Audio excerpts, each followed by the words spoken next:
Good morning, afternoon, and evening, everyone. We are now moving into the next lesson of our Kriya Yoga practice. If you recall, we are going through the systematic course in the ancient tantric techniques of yoga and Kriya by Swami Satyananda Saraswati. And this is a huge project, as this book is almost 953 pages of yoga practices, pranayama, meditation, everything. So it's a long journey, but it's a fun journey. And what I really love about it is that you get to start from the very beginner level and make your way all the way through to the most advanced level that you can possibly make in yoga. And it's step by step through lessons. There's a book 1 and then a book 2, of course, but there are a number of lessons, and it talks about not only just the asanas and the pranayama and meditation, but also the lifestyle, the diet, just everything. And it involves daily practice programs. So as you know, I'm very excited about this, and I am ready to move on now to topic 2. So topic 2 is an asana practice. And the first asana today is Shashankasana. Shashankasana is called hair pose or pose of the moon. The Sanskrit word shashank means moon, hence the name of the asana. It is also commonly called the hair pose because in the final position, it imitates a bounding hare. One often wonders why it is called the moon pose, for it does not appear to have any obvious connection or resemblance to the moon. However, the reason is actually quite simple. So first of all, the word shashank is derived from the two words shash, which means hair, and ank, which means lap, in case you wanted to get a little bit of that Sanskrit knowledge going on. So why is it called that? Because it is said that the dark patches of a full moon resemble the shape of a hare with the moon in its lap. Have you ever seen that? So I'll leave this to your imagination, but if you do happen to see that kind of hare in the moon holding the moon in its lap, please let me know. There's another reason for the name, the moon pose. The moon symbolizes calmness and peace. It emits soothing vibrations, and who among us has not felt tranquility when gazing at the moon? So Shashankasana is a wonderful practice for dissolving even the most overwhelming anger. So let's practice it. So of course you want to place a blanket or a mat, a yoga mat on the floor, and we're going to sit in Vajrasana. So this is when you are sitting up on your knees and then you sit back on your heels. That's about it. Hands can rest in your lap. And then just comfortably straighten your back. There's not a lot of effort needed here. So we relax our whole body. Now close your eyes and inhale. And exhale, roll your shoulders back. And now let's practice this. So as you inhale, raise your arms slowly up to the sky, keeping them straight. And the arms will raise out to the side. So inhaling, reaching up to the sky. Should be nice and slow. And at the end of your inhalation, your arms should be vertically above your head. Now, I'm going to pause here for a moment, so feel free to take a couple breaths. Those of you who wish, you can move your arms a little bit further behind your head, accentuating the stretch of the chest. So why don't we practice that for a moment? So first, looking up at your thumbs for a second, we're reaching straight up to the sky. Now I want you to take an inhale and pull the arms back just a little bit more, almost past your ear. So it's very different. Exhale. It's a completely different pose. All right, now I would like you to bring your hands back down to your lap. We're going to do this one more time. This is just the first part. So your hands are in your lap, rolling your shoulders back here. Let's inhale the hands up to the sky, above the head, maybe pulling them past your ears a bit. Inhaling. And now as you slowly exhale, just bend forwards. Your arms, the trunk of your body, your head will remain in one line. And at the end of your exhalation, your forehead and arms rest on the floor in front of the knees. And we just stay here for a moment. Let's take a few breaths here, breathing slowly and deeply. Those who find this impossible should lean forward as far as it is comfortable. Some people might even find a little bit more comfort by placing a cushion underneath their bum above their ankles to rest on, especially if you have a little bit of like a tight ankles or a little bit of knee pain.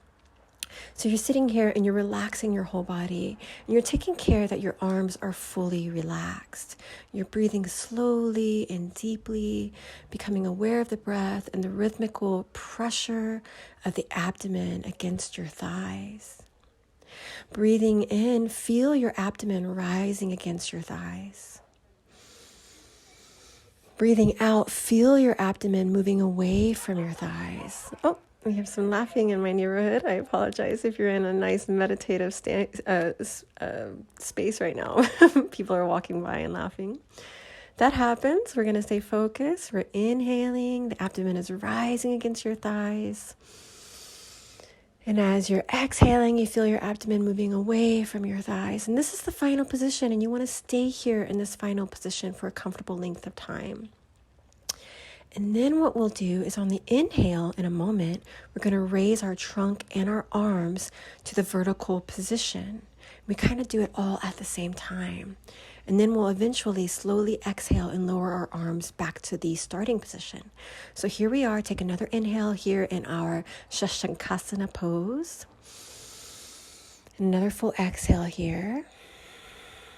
And then as we inhale, we're going to use that abdomen and we're going to rise up in one straight line. Inhaling, inhaling, inhaling, reaching our hands up to the sky. And exhale, slowly exhaling and lowering your arms down to the starting position. Now, there are a couple things that you can do here. You can exhale, by the way, with your arms straight out to the side like we did when we came into it. Or you can come down into Anjali Mudra, prayer pose, if you feel like you need that extra connection. I'd like to now just talk to you a little bit about this pose. I want to know how you feel. Hopefully you felt calm and relaxed. And we didn't stay there very long for the sake of a shorter recording. But I would like to now share with you a little bit about the benefits of it, about the breathing and awareness and duration. So whenever you inhale while raising the arms from the starting position, and then when you exhale while lowering the arms and trunk to the final pose, the breathing should be deep and slow in the final position. The inhalation while raising the arms and trunk is nice and slow. The exhalation while returning to the starting position is nice and slow. The breath should be synchronized with the physical movements, right? So what we're doing here is we're also expanding our lung capacity, okay? Why don't we practice it one more time, and we'll talk a little bit again while we're in the poses about the awareness that we should have throughout the practice. So let's do this again. We're sitting in our Vajrasana. We're going to inhale while raising the arms from the starting position all the way to the top. Exhale, lowering down our arms and our trunk, head onto the floor, forehead onto the floor, and relax here. Inhaling slowly. Exhaling slowly. Let's rise back up. Inhale, raise the arms and trunk up to the sky. Exhale, returning to the starting position, maybe through prayer pose. Releasing our hands down to our lap. So what we're doing here is where we are trying to be aware throughout the practice while moving from the starting position to the final pose. And when returning to the starting position, we're fully aware of our breath and our movement. Now, beginners should slowly increase the duration in the final pose until they can comfortably hold it for about 3 minutes. Now, as I said, when you're in the final pose with your forehead on the floor, the hands gently stretched out in front of you, if you do feel a little bit of discomfort in your knees, your legs, or your ankles, you can place a blanket beneath your bum above your ankles. Yeah. You can even maybe separate the feet a bit away from the bum. If you need to rest in between them, that's okay too. Those who wish to calm anger and frayed nerves should especially increase the time spent in the final pose, which is forehead to the floor. And I almost dropped my phone there. And I would like now to talk to you about mistakes to avoid. So many people fail to keep their head, their arms, and trunk in one straight line when lowering themselves to the final position. If possible, the arms and forehead should touch the floor at about the same time. The head, arms, and trunk should also remain in one line when raising the body from the final pose. Often the arms are kept straight in the final pose, but this is incorrect, for it means that your body is not relaxed. Now, real quickly, I would like to just tell you about the benefits of Shashankasana. It is a reasonably simple asana, yet it gives many benefits. Most people have very stiff backs. Shashankasana stretches the back muscles and separates the individual vertebrae from each other. This releases pressure on the discs and keeps the vertebrae apart. It creates a space behind there, which, often nerve connections emanating from the spinal cord are squeezed by these discs, giving rise to various forms of backache and sciatica. So the separation of the discs during Shashankasana helps to relieve these pains and encourages the discs to resume their correct locations. The stretch also imparts to the back muscles the opportunity to remove sluggish and depleted blood. And on completing the asana, fresh blood is soaked up into the muscles in the same way that water is absorbed by a sponge. This regenerates both the back muscles and the all-important spinal nerves. Furthermore, the deep breathing in the final position applies a gentle yet powerful massage to the abdominal organs. As such, this asana is very useful in helping to remove and prevent various abdominal disorders such as constipation and indigestion. This asana tones the pelvic organs and is found beneficial in alleviating sexual disorders. Women will find this asana advantageous. Another thing is that, all of us become angry. It takes a mere second to feel anger, but far longer to regain normality. Deep and slow breathing helps to calm anger. Shashankasana induces this and quickly brings about relaxation. Breath awareness accentuates this process by withdrawing our thoughts away from the cause of our anger. And so the byproduct of emotional upsets such as anger there's also this overstimulation of the adrenal glands. So these two glands inject adrenaline directly into the bloodstream, causing overactivity of the bodily functions and stress. So Shashankasana regulates these organs, helping to bring about a relaxed mind and body. This is a very comfortable asana. In fact, it is so comfortable that we know some people who can fall asleep in this pose. And oftentimes you might see children falling asleep in this pose. There are other forms of Shashankasana. The most useful, I'll show you in a moment, like variations. There's three variations. And in a moment, I will show you those as well. Okay, so this is variation 1. You're going to take the same starting position as the basic technique Vajrasana, and you'll hold your arms behind your back and just clasp your right wrist with your left hand and relax your whole body and close your eyes. Now we're going to take a quick inhale here.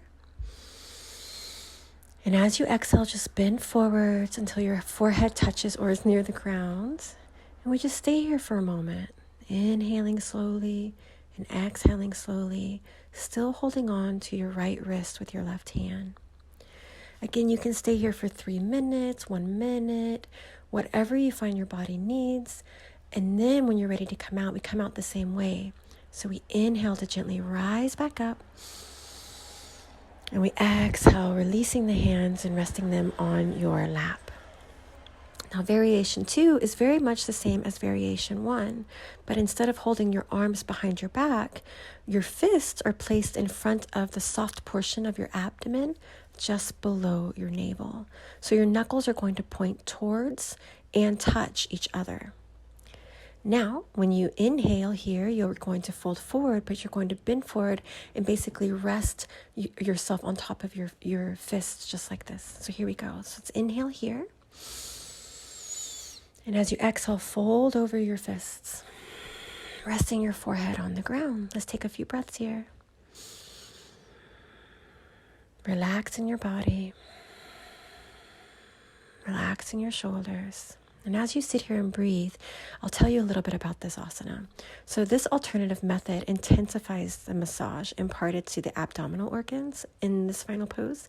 It is particularly recommended for relieving abdominal ailments such as constipation, flatulence, things like that.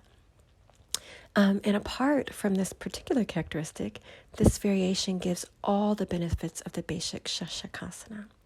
Let's take another inhale here. Another exhale.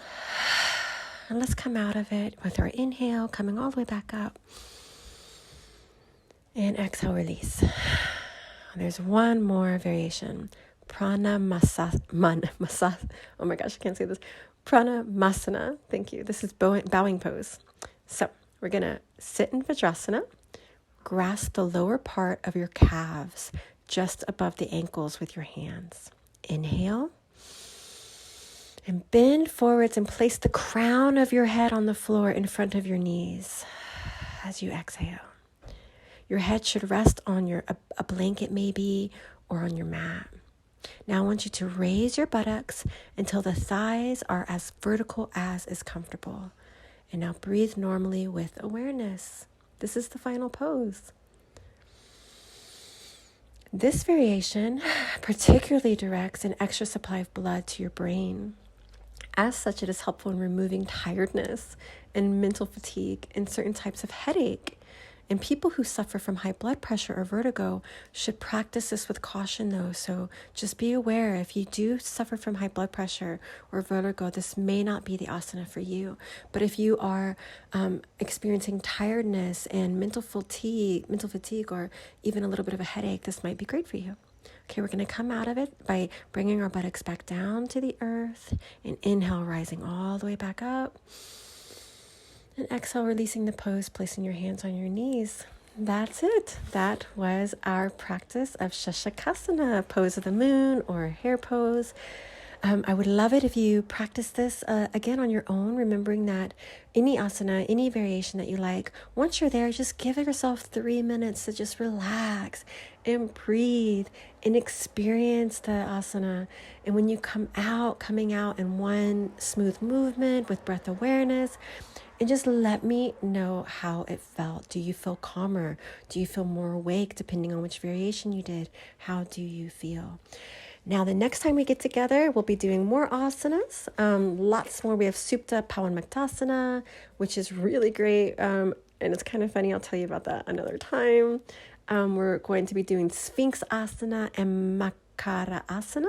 They don't make these sanskrit words very easy, do they? It's crocodile pose.